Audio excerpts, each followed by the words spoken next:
Hello friend, स्वागत है आपका द सोशियो वाला प्लेटफॉर्म पर। आज हम डिस्कस कर रहे हैं अपना लेक्चर नंबर 14। तो आइए शुरू करते हैं। तो ये क्वेश्चन है, इसको पहले आप सभी लोग खुद से आंसर देने का प्रयास करें। इसमें कहा गया है कि निम्न में से कौन सा एक सामाजिक आंदोलन का उदाहरण है? संस्कृतिकरण, पश्चिमीकरण या दोनों, या इनमें से कोई नहीं।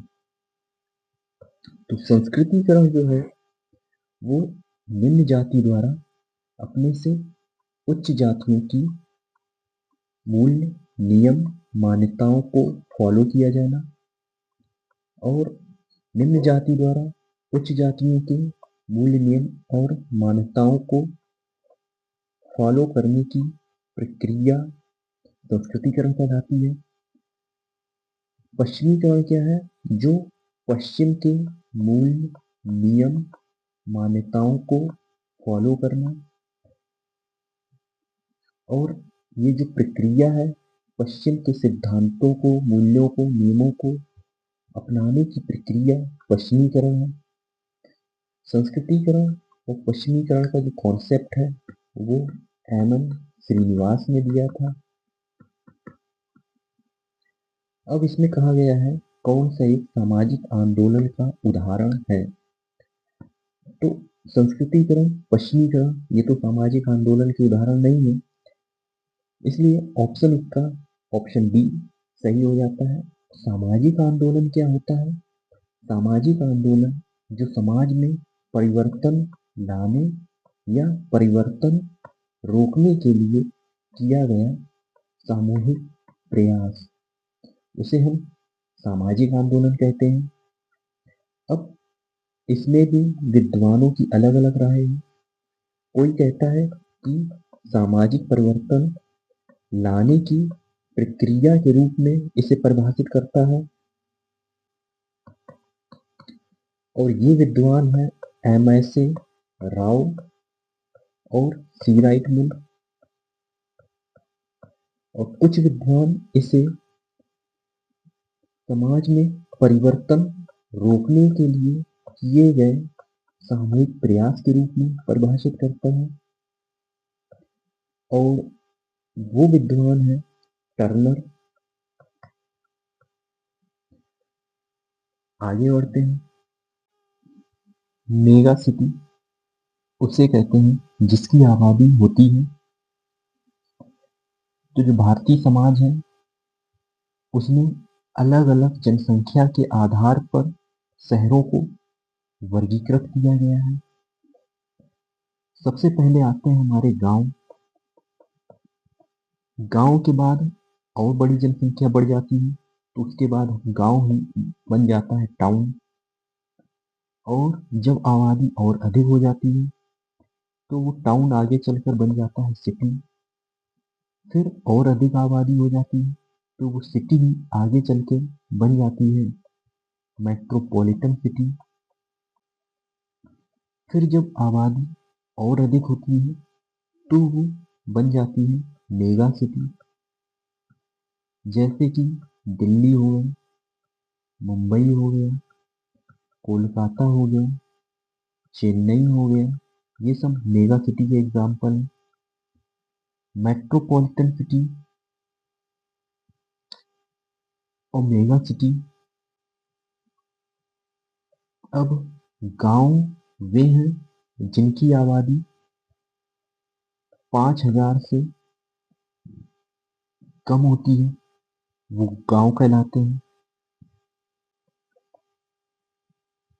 टाउन टाउन वे हैं जिनकी आबादी 5,000 से लेकर के 99,999 तक होती है, वो टाउन की कैटेगरी में आते हैं। सिटी वो होते हैं जिनकी आबादी 1 लाख से लेकर के 9,99,999 होती है, वो सिटी की कैटेगरी में आते हैं। मेट्रोपॉलिटन सिटी वो होती है जिनकी आबादी 10 लाख से लेकर के 99,99,999 होती है, वो मेट्रोपॉलिटन सिटी में आते हैं।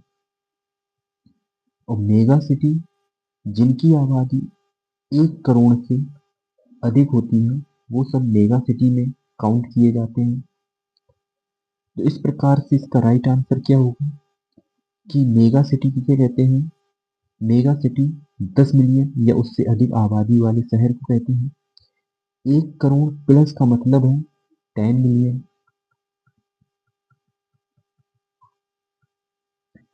और 1 मिलियन में 10 लाख होता है, तो 10 लाख प्लस आबादी वाला है मेट्रोपॉलिटन सिटी। इसे हम कहते हैं 1 मिलियन प्लस, या मिलियन प्लस सिटी भी इसे हम कह देते हैं। मेट्रोपॉलिटन सिटी को मिलियन प्लस सिटी भी कहा जाता है। तो इस प्रकार से जो 10 मिलियन या उससे अधिक आबादी शहर होगी, इसी प्रकार से जो मिलियन प्लस सिटी, जो 1 मिलियन या उससे अधिक आबादी वाला शहर है, ये हो जाएगा आपका मेट्रोपॉलिटन सिटी। और 10 मिलियन या उससे अधिक आबादी शहर होगा, ये होगा आपका मेगा सिटी। तो इस प्रकार से इसका राइट आंसर ऑप्शन बी। आगे बढ़ते हैं। इसमें कहा गया है कि हर्बर्ट जे गैस नगरीय जीवन की विभिन्न शैलियों को प्रस्तावित करते हैं, और निम्न में से कौन सी ऐसी शैली है जो हर्बर्ट जे गैस के द्वारा नगरीय जीवन की शैलियों में से कौन सी शैली प्रस्तावित नहीं की गई है? हर्बर्ट जे गैस जो कि एक अमेरिकी समाजशास्त्री हैं, और इन्होंने 5 प्रकार के अर्बन ड्वेलर्स की चर्चा की है, अर्थात 5 प्रकार के शहरी निवासियों की चर्चा की है जो शहरों में रहते हैं। पहला है महानगरों में रहने वाले महानगरी, कॉस्मोपोलाइट्स। दूसरा इन्होंने चर्चा की है कि ऐसे जो अविवाहित हैं, अनमैरिड हैं, और जिन जिनके बच्चे नहीं हैं, चाइल्डलेस होते हैं। तीसरा उन्होंने ऐसे निवासियों की चर्चा की है जो एथनिक विलेजर्स हैं, जो शुरू से ही वो नगर था, पहले नगर, पहले गांव हुआ करता था, वो गांव अभी भी नगर में ही मौजूद है, तो वो एथनिक विलेजर्स। चौथा इन्होंने चर्चा की है डिप्राइव्ड, जो भौतिक सुख साधनों से वंचित हैं। और पांचवा इन्होंने चर्चा की है ट्रैप्ड, जो नगरों में है लेकिन वो फंसे हुए हैं। इस प्रकार से इन्होंने 5 टाइप के अर्बन ड्वेलर्स की चर्चा की है। महानगरी, जो महानगर में रहते हैं, अनमैरिड, चाइल्डलेस, एथनिक विलेजर, डेप्राइव्ड और ट्रैप्ड। तो इसका राइट आंसर क्या होगा? इसका राइट आंसर होगा ऑप्शन ए, क्योंकि ये ऑप्शन ए निर्याती शहर की चर्चा नहीं करते हैं, बल्कि निर्याती गांव की चर्चा करते हैं। आगे बढ़ते हैं। इसमें कहा गया है कि भारतीय मलिन बस्तियों में सामाजिक सांस्कृतिक उपांत्यता के प्रस्तावक हैं। सामाजिक सांस्कृतिक उपांत्यता, सोशल कल्चरल मार्जिनलिटी, इसके प्रस्तावक कौन है? तो इसका राइट आंसर क्या होगा? राइट आंसर होगा Victor S D'Souza, option A. Victor S D'Souza ने बताया है शहरों में गंदी बस्तियों में रहने वाले लोग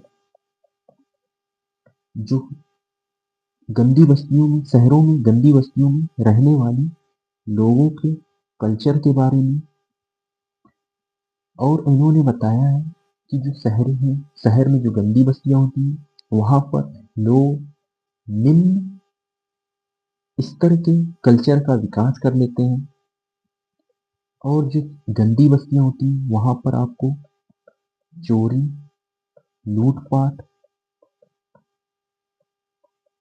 जैसी घटनाएं अधिक देखने को मिलती हैं, नशे की लत अधिक देखने को मिलती है, और वहां का रहन सहन काफी निम्न स्तर का होता है। गंदगी सबसे अधिक देखने को मिलता है। कोई व्यवस्थित तरीके से वहां बसाव नहीं होता है। इस प्रकार से वहां की जो संस्कृति होती है वो हाशिए पर होती है। साथ ही इन्होंने और भी कुछ बताया है, उसकी भी चर्चा कर लेते हैं।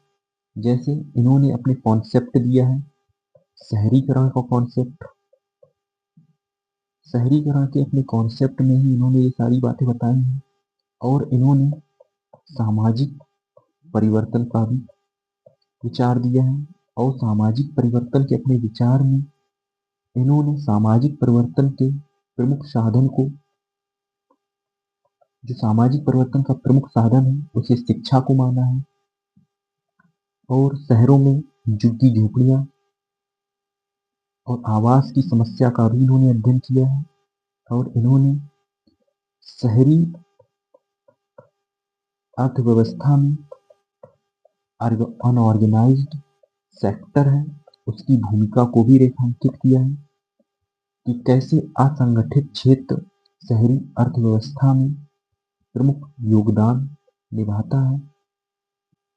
लुईडूमा लुईडूमा के बारे में हम जानते ही हैं कि इन्होंने इंडिविजुअलिज्म और वर्सेस होलिज्म का कॉन्सेप्ट दिया है।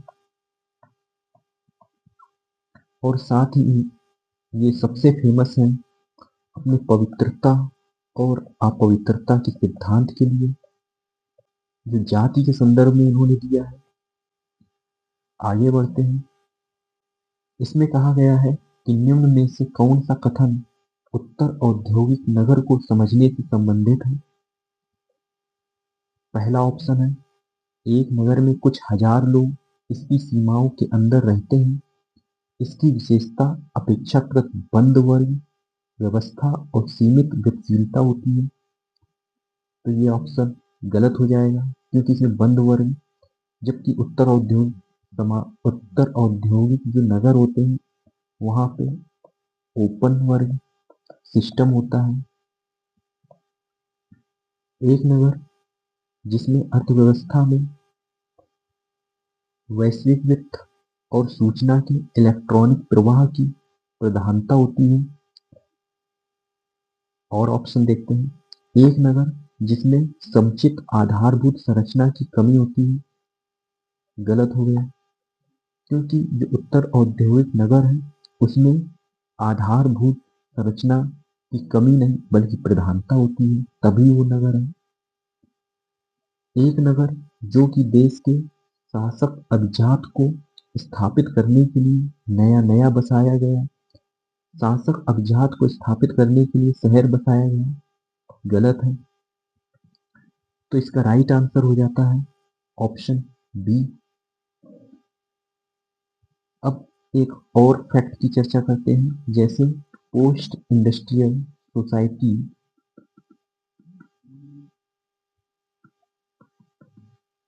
शब्द किसने दिया है। ये अक्सर एग्जाम में पूछा जाता रहा है। तो इसको देने वाले हैं डेनियल बेल। इन्होंने पोस्ट इंडस्ट्रियल सोसाइटी टर्म की रचना की है। आगे बढ़ते हैं। निम्न में से सोरोकिन द्वारा ग्रामीण समाज को नगरीय समाज से अलग करने के लिए कौन से मानदंड प्रयोग किए गए हैं। गतिशीलता, विजातीयता, जनसंख्या का आकार, अंतःक्रिया की व्यवस्था या व्यवसाय। तो ग्रामीण समाज को नगरीय समाज से अलग करने के लिए ग्रामीण समाज को नगरीय समाज से अलग करने के लिए सोरोक ने कुछ मानदंड बताए हैं, जैसे कि पहला मानदंड है व्यवसाय का प्रकार। जो ग्रामीण समाज है उसमें कृषि की प्रधानता होती है, और नगरीय समाज है उसमें गैर कृषि कार्यों की प्रधानता होती है। दूसरा मानदंड इन्होंने पर्यावरण के आधार पर ग्रामीण समाज और नगरीय समाज को अलग करने का काम किया है। पर्यावरण जो आधार है उसमें ये कहते हैं कि नगरीय समाज में पर्यावरण को अधिक महत्व नहीं दिया जाता है, लेकिन ग्रामीण समाज में पर्यावरण के प्रति अधिक निकटता पाई जाती है और काफी महत्व दिया जाता है। तीसरा इन्होंने साइज और डेंसिटी को लेकर बताया है। जो नगरीय समाज है वो उसका आकार बड़ा होता है, घनत्व अधिक होता है, लेकिन ग्रामीण समाज में छोटा होता है और घनत्व भी बहुत कम होता है, दूर दूर बसाव होता है। चौथा आधार इन्होंने मानने में बताया है सामाजिक विषमता और स्त्रीकरण को। जो नगरीय समाज है उसमें सामाजिक विषमता अधिक देखने को मिलती है, स्त्रीकृत समाज देखने को मिलता है, जबकि ग्रामीण समाज है उसमें सामूहिकता, समानता और गैर स्त्रीकरण देखने को मिलता है। पांचवा उन्होंने संबंधों की प्रकृति के बारे में बताया है। जो नगरीय समाज है उसमें संबंध औपचारिक होते हैं, और जो ग्रामीण समाज है उसमें अनौपचारिक संबंध होते हैं। नगरीय समाज में संबंध घनिष्ठता कम होती है, जबकि ग्रामीण समाज में संबंधों में घनिष्ठता अधिक पाई जाती है। छठवां मानदंड इन्होंने सामाजिक गतिशीलता को बताया है। जो नगरीय समाज है उसमें अधिक सामाजिक गतिशीलता पाई जाती है, जबकि ग्रामीण समाज में सामाजिक गतिशीलता बहुत ही कम या ना के बराबर पाई जाती है। सातवां मानदंड इन्होंने सामाजिक नियंत्रण के साधन को चर्चा की है। सामाजिक नियंत्रण के साधन ग्रामीण समाज में सबसे अधिक और सबसे मजबूत दिखाई पड़ते हैं, जबकि नगरीय समाज में सामाजिक नियंत्रण के साधनों की कमी पाई जाती है। जैसे कि सामाजिक नियंत्रण के साधन क्या है? मूल, नियम, मानदंड, ये सबसे ज्यादा कहाँ प्रभावी होंगे? ये सबसे ज्यादा नगरीय समाजों में प्रभावी होंगे। आठवां जो इन्होंने मानदंड बताया है संस्कृति और जीवन शैली। संस्कृति और जीवन शैली के बारे में ये कहते हैं कि जो नगरीय समाज है वहाँ की जो संस्कृति है वो नगरीय संस्कृति है, आधुनिकता की ओर झुकाव होता है, जबकि जो ग्रामीण समाज है वहाँ पर ग्रामीण संस्कृति, परंपरागत संस्कृति की ओर अधिक झुकाव होता है, और जीवन शैली, नगरीय जीवन शैली जो होती है वो आधुनिकता की ओर झुकी होती है, और ग्रामीण जीवन शैली जो होती है वो अपने परंपरागत मूल्य, मानदंड और नियमों के प्रति उसका झुकाव होता है। तो इस प्रकार से इसका राइट आंसर क्या होगा? ग्रामीण समाज को नगरीय समाज से अलग करने कौन से मानदंड? तो विजा अंतःक्रिया की व्यवस्था, ये इसकी चर्चा नहीं करते हैं। चौथा, इस प्रकार की बी और डी ऑप्शन तो गलत हो जाएगा। अब व्यवसाय की चर्चा में जनसंख्या का आकार और गतिशीलता, तो इस प्रकार से इसकी राइट आंसर हो जाएगा ऑप्शन ए। आगे बढ़ते हैं। इसमें कहा गया है कि सामूहिक सौदेबाजी का उद्भव और विकास सामान्यतः किसके साथ संबंधित माना जाता है? सामूहिक सौदेबाजी, कलेक्टिव बार्गेनिंग। तो कलेक्टिव बार्गेनिंग जो टर्म है ये हमें देखने को मिलता है औद्योगिक समाज में। तो इसका राइट आंसर क्या हो जाएगा? ऑप्शन बी, औद्योगिकरण। आगे बढ़ते हैं। निम्न में से कौन सी एक औद्योगिक समाज की विशेषता है? परंपराओं एवं प्रथाओं का अनुरक्षण, सजातीयता एवं वर्ग चेतना की कमी, या प्रतिस्पर्धा और संघर्ष, ये सभी सही है। तो परंपराओं और प्रथाओं का अनुरक्षण, ये ऑप्शन सही नहीं हुआ, क्योंकि ये प्रथा परंपरा का अनुरक्षण ये ग्रामीण समाज की विशेषता है। और सजातीयता और वर्ग चेतना की कमी, ये भी नहीं होगा, क्योंकि जो औद्योगिक समाज है उसमें सजातीयता नहीं पाई जाएगी। सजातीयता जो है ये ग्रामीण समाज में पाई जाती है। प्रतिस्पर्धा और संघर्ष, ये ऑप्शन राइट हो जाएगा, क्योंकि औद्योगिक समाज में काफी अधिक प्रतिस्पर्धा और संघर्ष पाया जाता है। आगे बढ़ते हैं। निम्न में से किसे गरीबी की संस्कृति कहा गया है? ग्रामीण समाज, नगर की बाहरी बस्तियां, गंदी बस्तियां, या अभियंतर नगर। गरीबी की संस्कृति जो है ये कॉन्सेप्ट जुड़ा है ऑस्कर लेविस से। और गरीबी की संस्कृति कहाँ विकसित होगी? ये विकसित होगी गंदी बस्तियों में, जो कि नगरों में विकसित हो जाती हैं। जो गंदी बस्तियां नगरों में होती हैं, झुग्गी झोपड़ियां टाइप, वहां पर संस्कृति का स्तर अत्यंत निम्न होता है। तो इसका राइट ऑप्शन होगा ऑप्शन सी। आगे बढ़ते हैं। इसमें कहा गया है कि नगरवाद एक जीवन विधि है, जबकि नगरीकरण एक प्रक्रिया है।